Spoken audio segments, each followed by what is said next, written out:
Salve, salve nação alvinegra, começando mais um vídeo aqui no canal John do Timão. Então se você tá chegando agora, já deixa o seu like, se inscreve pra gente bater a meta de 105 mil inscritos, conto com a colaboração de todos e vamos pra cima. Uma ótima quinta-feira a todos os corintianos e corintianas que me acompanham, né? Depois aí desse empate em 1-1 contra a equipe do Cuiabá, na rodada de ontem aí do Campeonato Brasileiro. Temos algumas outras partidas hoje, tá? Principalmente aí Fluminense e Vitória. Vamos comentar também dessa situação dentro do Brasileirão. E é isso, agradeço a presença de todos ontem na live, pós-jogo. Foi bem bacana, né? O pessoal interagiu bastante aí. Muitos pedidos de demissão para o técnico Antônio Oliveira, mas por enquanto ele segue no cargo, tá? Segue sendo o comandante da equipe do Corinthians. Peço que me sigam também nas redes sociais, Instagram, TikTok, Kawaii, Twitter, todos os links aí embaixo na descrição. Vamos pra cima e editor, pode rodar a vinheta. Salve o Corinthians! Bom, o Corinthians entrou em campo ontem contra o Cuiabá, 12ª rodada do Campeonato Brasileiro, e já começou uma vergonha. O Corinthians precisando do resultado, jogando em casa, para quase 40 mil pessoas, o que faz? Entrega a bola para o Cuiabá e recua o time com 1 minuto de jogo. O gol do Cuiabá saiu aos 4 minutos do primeiro tempo. Do minuto 0 até o minuto 4, só o Cuiabá ficou com a bola. Só o Cuiabá criou chance, só o Cuiabá tentou atacar. Cara, não é possível. Que mentalidade é essa? Como que os jogadores, que o treinador, que todo mundo entra em campo, em casa, 40 mil pessoas apoiando, fala, nossa, é o Cuiabá, vamos jogar fechadinho. Cara, não é possível. Começa em cima, começa abafando, cria chance. Dificulta o jogo pro time dos caras. Não, o Corinthians faz o contrário. Cara, não é possível que ninguém enxerga isso. Nem treinador, nem os jogadores. Aí vai, toma um gol bizarro, com erro do Donelli, erro do Caetano. Um cruzamento que vem na pequena área, o goleiro tem que sair. O zagueiro Caetano não pode ficar olhando. O Léo Maná não pode dar as costas. Tem que tirar aquela bola. Não pode ficar rebatendo e o Marlon fazer o gol ali dentro da pequena área do Corinthians. 4 minutos de jogo, 1-0 Cuiabá. Aí volta o grande Corinthians que a gente já conhece. Um time que não consegue criar oportunidades. Um time que roda a bola e não consegue infiltrar na zaga do adversário. É um jogo chato. É um jogo irritante. E é um jogo que já temos 12 rodadas com uma vitória. E é o mesmo jogo. Com 30 minutos, ele tira o Pedro Raul, ele tira o Caetano, coloca o Pedro Raul. Outro centroavante, muda ali a disposição dos atacantes, vai para 3 atacantes, meio campo com Bidon, Coronado e Garro. Cara, e o time não cria. Não é possível. A única chance do Corinthians no primeiro tempo foi a vez que o Hugo acordou e falou, nossa, eu posso ir pro ataque, né? Foi pro ataque, fez a ultrapassagem, recebe um passe do Garro dentro da área, e finaliza, o Walter faz uma grande defesa. Foi a única chance do Corinthians no primeiro tempo. Começa o segundo tempo. Qual que é a primeira oportunidade? Do Cuiabá. Num pênalti. E aí já vou falar do árbitro. Cara, que bizarro. Que pênalti bizarro marcado ontem pro Cuiabá. A sorte do Corinthians e do árbitro foi que o Matheus Donelli fez a defesa. Matheus Donelli foi lá, pegou o pênalti, recoloca o Corinthians no jogo, né? Se toma o 2-0 ali, o time já estava entregue. Recoloca o Corinthians no jogo. Vamos lá. Cara, que pênalti bizarro. Vem o Kaká puxando o Pita e o Pita puxando o Kaká. Disputa no braço dos dois. O Kaká rouba a bola e o árbitro fala que ele teve uma ação temerária. Deu um soco no rosto do Pita. Cara, você vê o replay de todos os ângulos. Se aquilo é um soco no rosto, meu Deus do céu. Cara, o soco não tem movimento de gancho, ele nem olha pro Pita, ele tá olhando pra bola no chão. Ele gira o corpo. E o árbitro inventa um pênalti para o Cuiabá. Inventa um pênalti, dá o pênalti. E aí eu vou fazer 2 perguntas. O lance do Coronado no primeiro tempo com o Marlon não foi pênalti? Vem o passe, o Coronado já domina girando. O Marlon vai só no corpo do Coronado. Derruba o Coronado. Se é no meio campo, na hora o árbitro apita. Dentro da área, não deu, o VAR não chamou. No fim do jogo, tem um lance com o Pedro Raul. Que ele vai para tentar disputar a bola, o zagueiro segura ele, puxa. O árbitro não dá, o VAR não chama. E aí eu vou falar, o lance do Pedro Raul foi muito mais pênalti do que o do Pita, não foi marcado. O lance do Coronado foi muito mais pênalti do que o do Pita e não foi marcado. Não foi marcado. O Corinthians continuou pressionando daquele jeito, né, rodando a bola, mas sem criar grandes oportunidades. Tivemos mais diversas mudanças. Mateuzinho entrou na direita, pelo amor de Deus, o Mateuzinho não pode vestir a camisa do Corinthians. Ele é ruim em tudo. Em tudo. Na marcação, no passe, no cruzamento. Tudo que ele se propõe a fazer, ele faz errado. Aí entrou o Mosquito do lado direito, que é um jogador inofensivo. Não é um cara que joga no setor ofensivo do time, mas é um jogador inofensivo. Tivemos o Kaique do lado esquerdo. E foi isso. Né? Tivemos mais alguma? Não, foi isso. Kaique, Mosquito, Bidu, Pedro Raul e Mateuzinho. As substituições. E aí numa jogada do lado direito, Pedro Raul vai para finalizar, a bola sobra lá do lado esquerdo com o Matheus Bidu, que entrou no lugar do Hugo já na reta final. Deu um chutaço. 1-1. 1-1. Isso 40 e poucos. 42, se eu não me engano. A gente sabia que o árbitro ia dar um acréscimo alto. Então já tinha ali mais uns 3 minutos até 45, mais 11 de acréscimo. Quase 15 minutos ainda de jogo. O Corinthians estava num sufoco, parecia que estava na final do campeonato. Pegava a bola, jogava. Cara, ali era o momento de matar o jogo com calma. Quais foram as melhores oportunidades na reta final? Não foi nenhum cruzamento. Foi passe na frente da área. Foi um passe do Garro deixando o Yuri na cara do gol que ele isolou. Outro passe que o Pedro Raul domina e gira. Cara, quantos passes entraram no Pedro Raul que ele não conseguiu fazer um pivô para alguém finalizar? Quantas vezes a bola passa ali perto da área, ninguém consegue acertar um chute. Ninguém consegue. E mais, a jogada era só cruzamento. Teve uma hora que a bola foi 3 vezes na lateral direita. O Mateuzinho errou o cruzamento, o Raniel errou o cruzamento e o Mosquito errou o cruzamento, cara. Pô, é inadmissível. Chega a ser vergonhoso alguns jogadores. Chega a ser vergonhoso para a equipe do Corinthians. Mas foi mais do mesmo.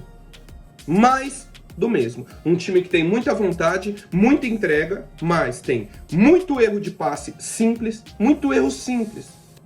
E não tem nenhuma ideia de jogo. Nenhuma ideia de jogo.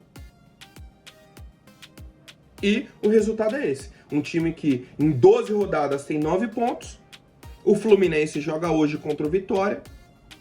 E aí eu não sei qual resultado é pior. Se é uma vitória do Vitória, se é uma vitória do Fluminense, se é um empate. Eu acho que a melhor situação para o Corinthians seria um empate. Para ninguém distanciar. E para o Fluminense não ultrapassar a gente. Acho que o melhor resultado seria o empate. Porque se o Fluminense vence, ultrapassa o Corinthians. Se o Grêmio, com 2 rodadas atrasadas, vence algum jogo, ultrapassa o Corinthians. Ou até empata as 2 partidas, ultrapassa o Corinthians. Ou seja, o Corinthians está correndo risco de ser o lanterna do campeonato na 12ª rodada. Porque o Grêmio tem 2 jogos a menos. Não vai ser ainda por conta desses jogos atrasados, mas corre o risco.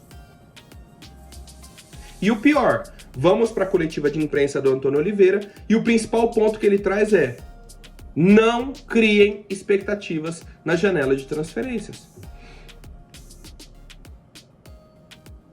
Depois do Augusto Melo na semana passada vir e falar, vão vir 4 jogadores que chegam para jogar, né? Então 4 titulares. O Antônio Oliveira já joga um balde de água fria. Um balde de água fria. Ele falou, ó, temos que conseguir moldar as expectativas de um clube desta dimensão, com uma torcida desta, para aquilo que o clube hoje pode nos oferecer.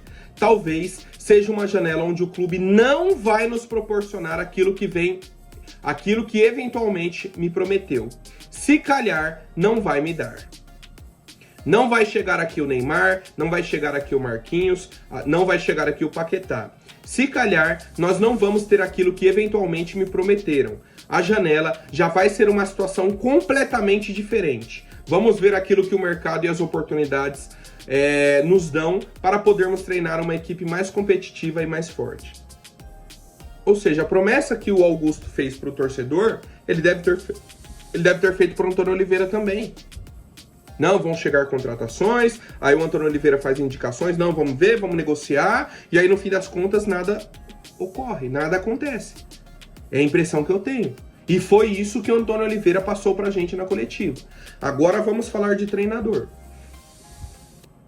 A última vitória dele vai completar um mês, que foi contra o Racing do Uruguai na Sul-Americana. Última vitória no comando do Corinthians, um mês atrás.